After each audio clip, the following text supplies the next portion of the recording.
अखंड भारतीय तर्कशील मुंबई महाराष्ट्र से आप सभी का तहे दिल से हार्दिक स्वागत अभिनंदन। द तर्कशील यूट्यूब चैनल पर आप सभी का तहे दिल से हार्दिक स्वागत अभिनंदन। और आप सभी लोग एक यहाँ बुद्ध विहार के लिए दरअसल कुछ काम करना है, उसके लिए आप लोग आए हैं। ये मौर्य परिवार के निवास स्थान पर आप सभी का तहे दिल से हार्दिक स्वागत अभिनंदन। देखिए, माननीय की बात करूं, माननीय क्या, वो 100 महापुरुषों में पहला स्थान रखने वाले शाक्यमुनि तथागत गौतम की अगर मैं बात करूं, उनका नाम सिद्धार्थ गौतम था। जब उनको बुद्ध की प्राप्ति हुई तब उनका नाम बुद्ध पड़ा। बुद्ध का मतलब ज्ञान और विज्ञान, अगर उसमें कहीं से अंधविश्वास और पाखंड आता है तो सर वो बुद्ध विहार हो ही नहीं सकता है। मैं धन्यवाद देता हूं सर को, मनोज जी को, जो कि उन्होंने बुद्ध विहार को बुद्ध विहार बनाया, नहीं तो ज्ञान नाम का कोई चीज ही नहीं था। मैं जाता जरूर था लेकिन उधर देखने का मन नहीं करता था। उसका कारण क्या था? 24 घंटा दिया जलता था। बुद्ध ने पूरी दुनिया को दिया जलाया और आज हम बुद्ध को दिया जला रहे हैं। तो दरअसल पता नहीं क्यों अपने में लगता है। कुछ लोग बोलते मौर्य जी बुद्ध विहार बनना चाहिए, ये बनना चाहिए, ये बनना चाहिए। हमने कहा पगोड़ा छोटा है, पगोड़ा छोटा लगता है आपको, जाओ ना वहां महीने में एक बार। ये मेरा मानना है। 10 जगह छोटा छोटा बनाने से अच्छा यार अनलीगल बना के क्या मतलब है? हमारा तो लीगल ही है ना सर। और विश्व का सबसे बड़ा पगोड़ा गोराई के लिए है सर। एक बार मैं चाहूंगा सत्यनारायण गोयनका जी के लिए जोरदार ताली होनी चाहिए, क्योंकि इतना बड़ा बुद्ध विहार बनाया। तो सर अपने हाथों से माता जी को सम्मान, पंचशील की टोपी है सर, ये पंचशील की टोपी है। हमारे यहाँ शादी होती थी ऐसे होता है सर। माता जी एक बार ताली बजा करके सम्मान कर दीजिए इन लोगों का। बस बैठ जाओ। एक किताब मैं आपको ये दे रहा हूं, बहुजन A to Z। इसको छापने छपवाने के लिए बड़ा संघर्ष करना पड़ा, घर घर जा रहा है। क्योंकि हम BA तक पढ़ाई करने के बाद बाबा साहब के बारे में नहीं जाना था, खाली भीम जानता था। कौन सा भीम? वो नकुल वगैरह वगैरह वाला भीम, क्योंकि वही ड्रामा चलता था, नाटक चलता था 15-15 दिन। हम लोग रात को जाके वही देखते थे, है ना। ये हो गया, आज ये दहन है तो कल वो दहन है। इनके बारे में कोई बताया नहीं, लेकिन अगर हमें जानकारी हो गया है तो लोगों को मैं बताऊंगा। और बताने का सिर्फ और सिर्फ जरिया बुक है। अगर ये हमारा दिमाग खेती है, ये दिमाग खेती है, तो ये बुक उर्वरक का काम करता है, खाद का काम करता है। जब तक हम पढ़ेंगे नहीं तब तक जान नहीं सकते हैं। इसके अलावा देखिए अग्रवाल जी ने लिखा है, हम हिंदू नहीं। इसको लीजिए। और ये मृत्यु भोज, मरने के बाद मृत्यु भोज खाना, ये क्यों इसमें लिखा हुआ है। और दूसरी बात इसमें लिखा है, जैन मुनि रहे हैं माननीय क्रांतिकारी मुनि तरुण सागर जी, क्रांतिकारी रहे नो डाउट। उन्होंने लिखा है, साहस हो तो खुलकर सामने आओ। ये पेपर में निकला हुआ है। और मरने के बाद देखिए, हम जलदान पे खिलाएं, पलदान पे खिलाएं, चाहे शोक श्रद्धांजलि पे खिलाएं, खाना तो खाना ही होता है। मरने के बाद उसको मृत्यु भोज ही बोला जाता है। वो क्या बोलते हैं, जैन लोग रात में खाना नहीं खाते हैं। जो साधक होते हैं, अगर आपने साधना किया है, विपස්සना किया है, तो वहां पर भी रात को खाना नहीं मिलता है। और ये बंदा जो आपसे बात कर रहा है, मैं भी नहीं खाना खाता हूँ रात को। आया हो गया थोड़ा सा वो, इसके बाद थोड़ा सा जूस पी करके बस हो जाना है। अच्छा, ये क्या कहते हैं कि ये जो है मृत्यु भोज भारतीय समाज के माथे पर कुप्रथा है, कलंक है। और जिसको अगर मृत्यु भोज खाने का इतना शौक है तो मरे हुए आदमी का मांस खा ले, वो ज्यादा अच्छा। ये लिखा है उन्होंने। तो ये किताब हम लोगों ने जो है मंगवाई, और मृत्यु भोज क्यों, तो इसको पढ़िए। हमारे यहाँ उत्तर प्रदेश में लड़की की शादी में 50 लोग अगर आएंगे, बोलेंगे नहीं सर 25 लोग आओ। बारात लेके 100 लोग आने वाले, कहे 50 लोग आओ। कहें 200 लोग आना है तो कहें कि 100 लोग आओ। और उसी घर में मान लीजिए कोई मर गया, तो 13 दिन के अंदर उससे पूछो कितने लोग खाना खिलाया, तो कहें सर ऐसा है 3000 प्लेट आया था, 500 प्लेट कम पड़ गया। बेटी की शादी में 200 लोगों को खाना खिलाने में हालत करा, खाली खाने के लिए वो लोग आते हैं तो भी तकलीफ है, और कुछ नहीं। ताम झाम करके आएंगे, 50% लोग पी के आएंगे, खा के, कोई मदहोश में, कोई बेहोश में आएगा। धकेला अपना काउंटर बाउंटर खाया, गाड़ी मुड़ाया, चल दिया, सारी कुछ लेना देना नहीं।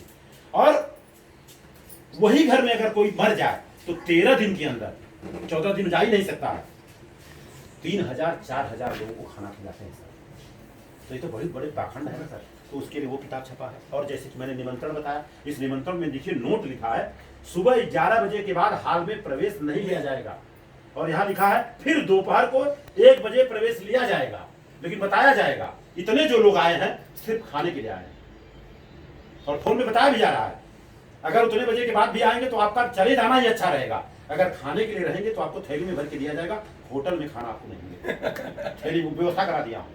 तो सर ये निमंत्रण को अच्छी तरह से पढ़िएगा सर जी। और ये जो है जैसा कि हमने कहा निमंत्रण कार्ड, और ये निमंत्रण कार्ड हमारी तरफ से 5000 बढ़ चुका है। लोगों के घरों में हमारे महापुरुषों को पहुंचाने का हमारा काम है, मेन मकसद ये। और ये अगर किसी ने पढ़ लिया तो अपने घर में शादी करा सकता है, गृह प्रवेश कर, हर काम कर सकता है। कोई जरूरी है कि हम बौद्धाचार को भी बुलाए? वो आएगा तो 3 घंटा बोलेगा जैसे मैं बोलता हूँ वैसे करो। क्यों भाई, हमारे पास समय कम है, हम कभी करवा देंगे। भाई पंचशील कोई जरूरी थोड़ी कि पाली भाषा में ही चापो, कौन सी भाषा वो समझते हैं उस भाषा में बोलेंगे तो उनको समझ में आएगा, ये मेरा मानना है। तो ये हिंदी में भी लिखा है, और हिंदी में लिखा है तो संविधान में कौन से अनुच्छेद में है वो भी नीचे लिख दिया गया है। तो ये सब कौन बताएगा सर, ये सारी चीज है। तो सर ये आप नौजवान साथी हैं, आप सारे महापुरुषों को ला दिया गया है। तो इसी के साथ मैं अपने बातों को विराम दूं। सबसे नौजवान साथी है, क्या संदेश देना चाहेंगे? यहाँ आने के बाद कैसा महसूस हो रहा है आपको? यहाँ आने के बाद बहुत अच्छा लगा जी। सर की बातें सुन के अंधविश्वास एकदम से हट गया है।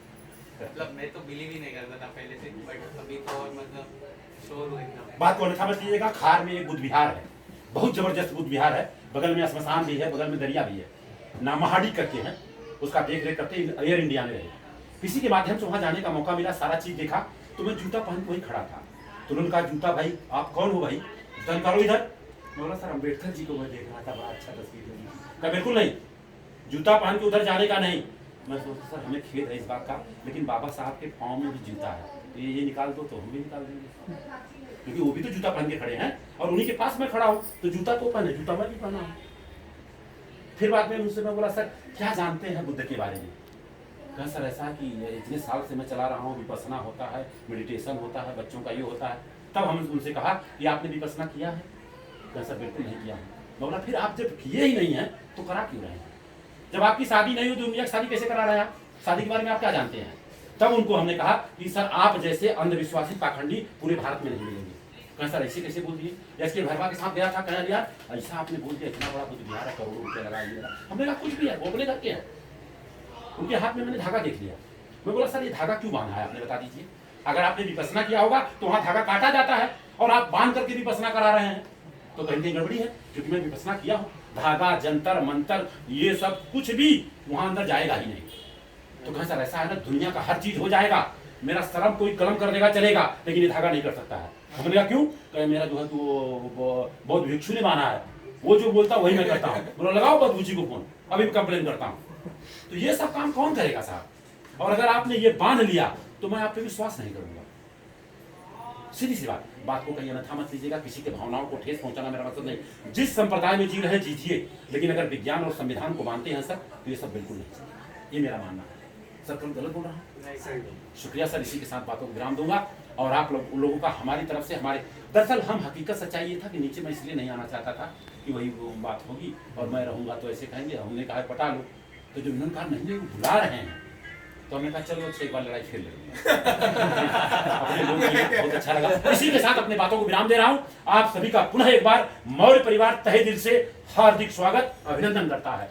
और जैसे मैंने 10 बोला था, अंदर आए 15 बोल दिया, अब जाते जाते मैं 20 बोल रहा हूँ। 20,000 का कुछ भी होगा मैं करने को तैयार हूँ। आपसे या पैसा ले लीजिए या फिर विंडो लगवा ले। विंडो का काम मेरा है, तो भाई विंडो लगवाए हमको अच्छा लगे। हमको भी अच्छा लगे, क्योंकि जाने के बाद लगेगा हमने किया। नहीं बहुत हमको भी अच्छा लगे। ठीक है, और अभी फिर से बोल दे रहा हूँ 25 तक। और इससे ज्यादा क्या कर सकता हूँ? आइए किचन बंद कर दो।